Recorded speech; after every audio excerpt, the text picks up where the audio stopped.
Hey friends, Sam Haymart for Test Driven TV. I recently test drove the Chevrolet Silverado Z71 as well as the Toyota Tundra TRD.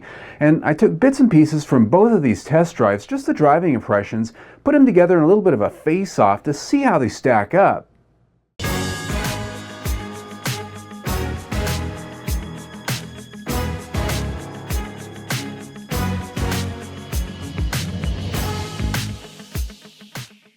Our Toyota Tundra was a full boat 1794 edition, but with the TRD off-road package it comes with 18-inch wheels and taller 65 series tires instead of the 20-inch wheels and 55 series tires that would normally come on the 1794.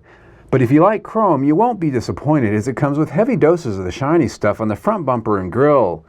Though the 1794 edition is based on the same trim level as the Tundra Platinum, it differs on the exterior in that the Platinum has body-colored front bumper and fascia. The 1794 also has a grille similar to the SR5 and different from the Platinum.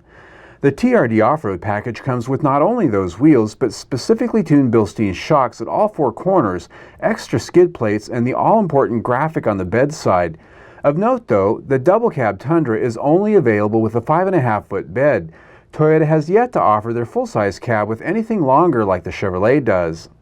For 2016, the Chevrolet Silverado got new grille designs across the board as well as a reshaped bumper fascia with new trims.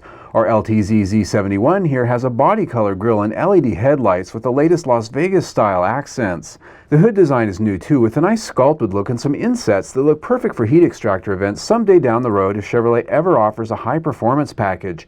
Our tester here was also upgraded with 20-inch chrome wheels that, while big, still don't look like it in their huge square openings. At the rear, the LTZ gets LED tail lamps to go along with its body color bumper that still sports Chevrolet's now trademark steps. Also optioned on our tester was a sturdy set of chrome step rails with heavy rubber grips. The power sliding window, that's a nice touch too. Under the hood, the Toyota Tundra has its proven 5.7-liter dual overhead cam V8 that's rated at 381 horsepower and 401 pound-feet of torque. It comes only with a 6-speed automatic transmission. The EPA rates it at 13 mpg city, 17 mpg highway, and 15 mpg combined. We achieved 16 mpg combined.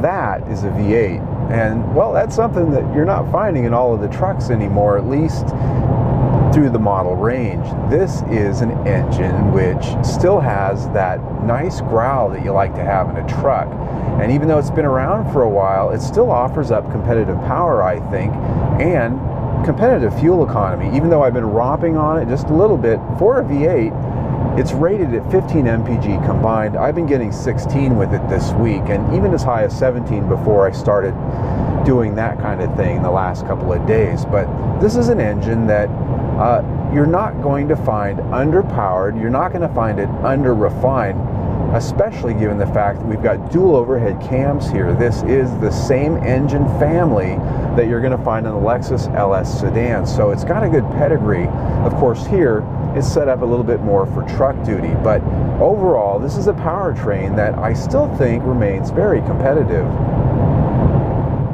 The Chevrolet Silverado has a 5.3-liter V8 this year, now available in the LTZ with an 8-speed automatic transmission as we had here.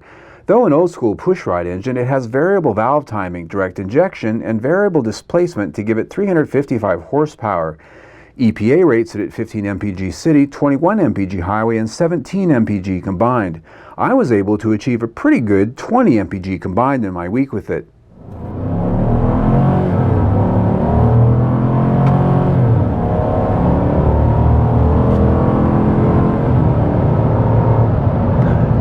So what you just heard there is Chevrolet's way of tuning the sound of this vehicle. Some of the truck makers, like the last generation Nissan Titan, they gave you a loud growl with an exhaust note. Ford, actually not much different than this. Ram likes a little bit more V8 sound. I think General Motors here has sort of settled in on this, more of a smooth, distant kind of rumble. It doesn't really hit you in the face with a fist when it comes to engine sound. So if you like the Chevy truck and you want some exhaust note, you're gonna have to get yourself some Flowmasters. But what I found is power is adequate here. It's not quite as much as the Toyota Tundra, obviously, and Ford's EcoBoost 3.5, even though the horsepower isn't that much different, that engine does give you a little bit more of a push in the back than this does. And in the Ram, well, they're 5.7 Hemi at least. It gives you a little bit more drama, so I don't know how it actually clocks out if you're timing the thing for acceleration, but that engine certainly makes you feel like you're blowing and going. This one just feels a little bit more relaxed. Now, if you watch my videos, one thing you know I love to do is bring a truck and an SUV out here to the desert washboard road. And while it's not heavy-duty rough off-roading, what it does is it shows how well put together this thing is, how well tuned the suspension is, essentially how buttoned down this chassis is, because this vibrating rib surface here can make even some of the best vehicles out there feel like a total pile. And while most of you probably won't be coming out here to the Badlands that often, there are people out there who buy a truck like this who live on a dirt road, and you certainly don't want to spend 50 grand on a truck and have it feel like a pile. So what am I finding out here? What I'm finding out here is this thing is actually remarkably well isolated.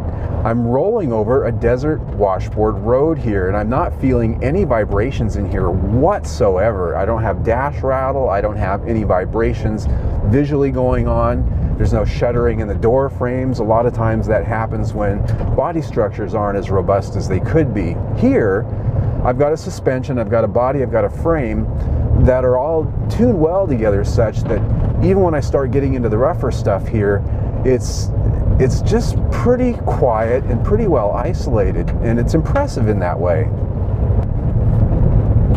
This TRD suspension, even though it's often made fun of because it's barely more than a tire and a shock package, maybe some decals, it's actually pretty nicely done. It's not a super off-road suspension, but it feels good out here.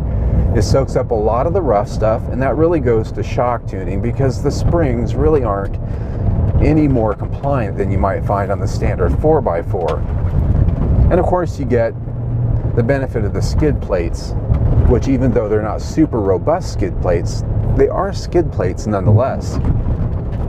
So now I've kind of done this light duty off-road stuff with the washboard road, which really goes to suspension dynamics and refinement more so than capability. Next is actually taking it off on a little bit more challenging trail and seeing how it handles that.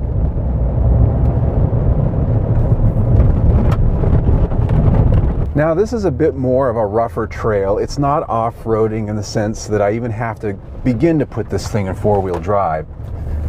But what this is a rougher, a little bit more engaging trail that really kind of shows, similar to the washboard road, it shows how well the suspension handles the rough stuff, at least in terms of ride and how the thing handles. And what I'm finding out here again is that this suspension just does a great job of soaking up a lot of the ruts, the rocks, the bumps and things without beating you to death.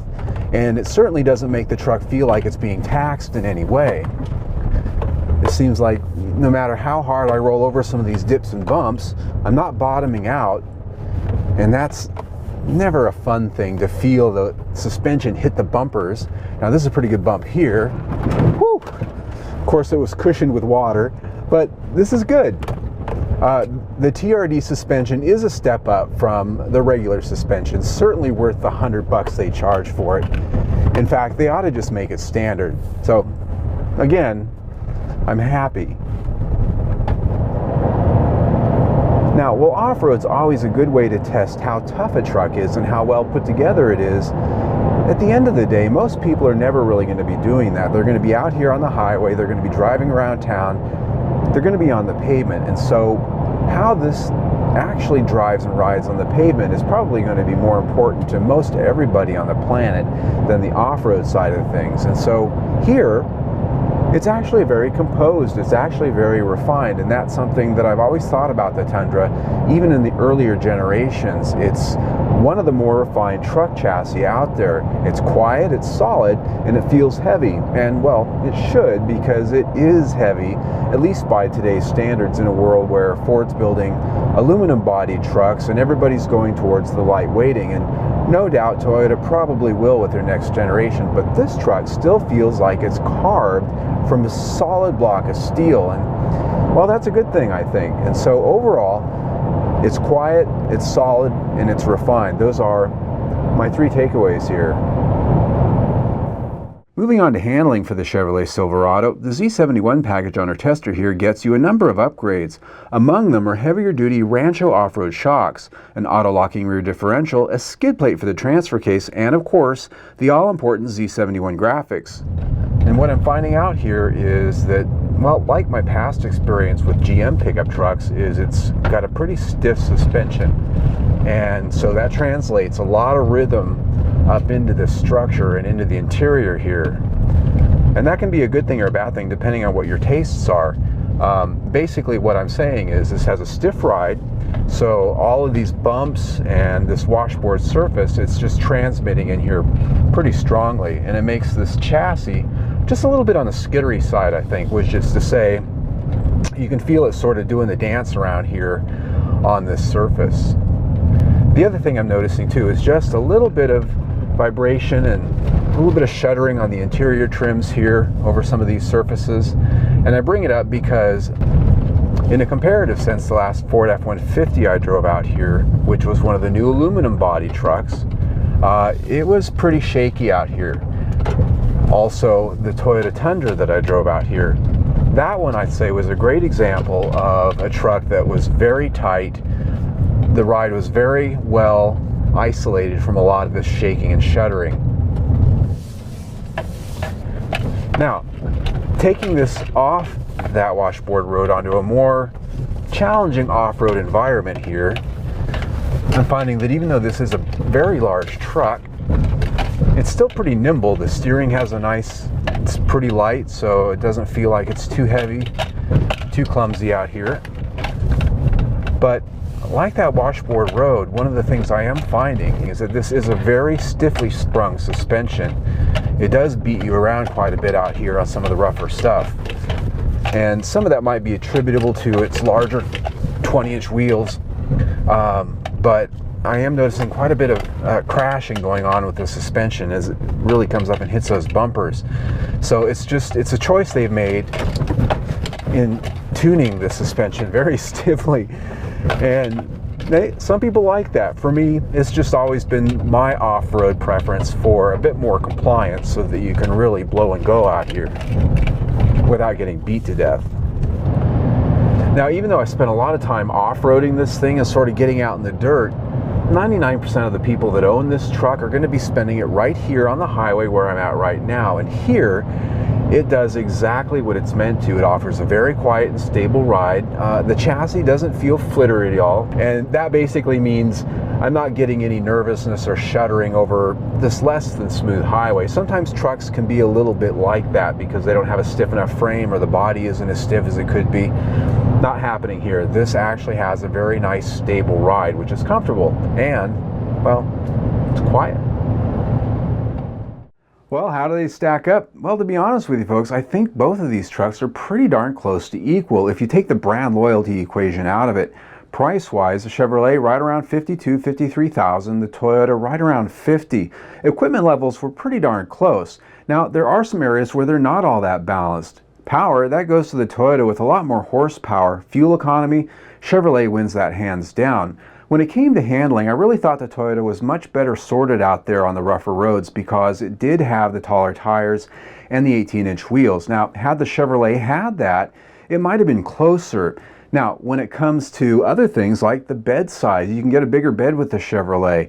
And the Chevrolet does offer some options that you can't get with that Toyota. So there's just a lot of different ways to look at that. What I suggest is if you want to find out what I thought about each one of these trucks individually, click in the links down below in our information section and you can get the full test drive for each one of those trucks. Also, click on our link right here on the screen and subscribe to our YouTube channel. I test drive 1 to 2 vehicles a week. Plus, there's a new video just like this almost every other day. There's always something new.